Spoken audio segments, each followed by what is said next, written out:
Story test results are expected to be released at any moment now, revealing the kinds and quantities of toxins in a massive tailings pond spill in the interior of British Columbia in the province's Caribou region between Prince George and Kamloops. Those results will be released this hour. Let's bring in Rick Smith, though, to help stick handle this with us. He is the executive director of the Broadbent Institute and the author of 2 books on toxic chemicals. He's coming to us from our studios in downtown Toronto today. Rick, what are you expecting to hear in this report?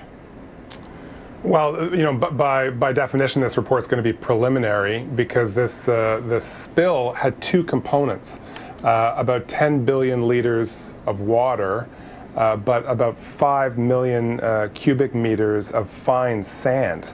And so, what we know about this testing today is we're going to get a snapshot of what's in the water, which is important. But over the longer term, what's really going to pollute this area is those heavy metals, arsenic, mercury, lead that's in that fine sand that's going to leach into the environment over the longer term, and we're not going to know the full dimensions of that for at least another week.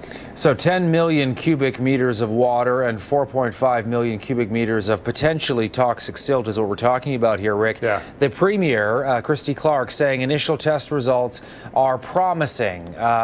Promising is the word she used. What do you make of that?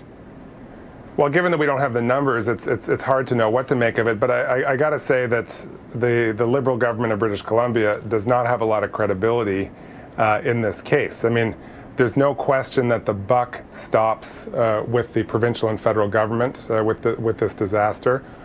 Nobody's going to argue with the fact that mining is a critically important industry in this country. But these kinds of disasters are what happens when you have cutbacks at the federal level, cutbacks at the provincial level. By some accounts, over the last 10 years, there are half as many mine inspections being done by the government of British Columbia as were being done 10 years ago. So, what the Premier is saying today, frankly, I think we need to wait and see. This is so large, Rick, the scope of this, when you look at it. I mean, how do you even begin to clean this kind of thing up? It's going to be incredibly difficult. I mean, at the moment, it's not even clear how far downstream, how far into this vast ecosystem this fine polluted sand has got. So, the first job the company has, the first job the provincial government has, is to figure out how far afield this pollution has gone.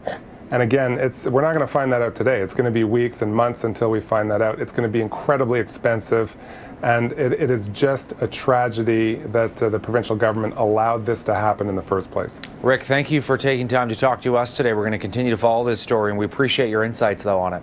Thank you very much. Rick Smith with the Broadbent Institute, and we will